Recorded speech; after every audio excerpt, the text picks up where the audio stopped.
So just to give you a context, a sense of just how I work with AI. So when I was thinking about this podcast, I decided to set myself a challenge, right? I'd never done a podcast before.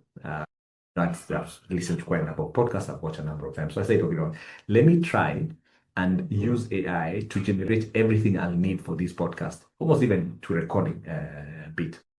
And so the name China AI was one that I developed on a car trip. I was moving from one spot to the other, 40 minutes drive, and I just went back and forth with in this case I was in ChatGPT, just back and forth, suggesting different names, telling it the kind of name I want. I want it warm. I want it something with a bit of a rhyme and so forth, and we ended up sort of like with different options, and finally I picked China AI. Right? So the name was, through AI, working with AI.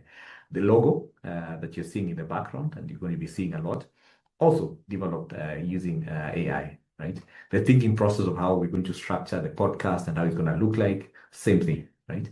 So the team that I'm using in terms of supporting me in terms of production and putting this out, that came much, much later.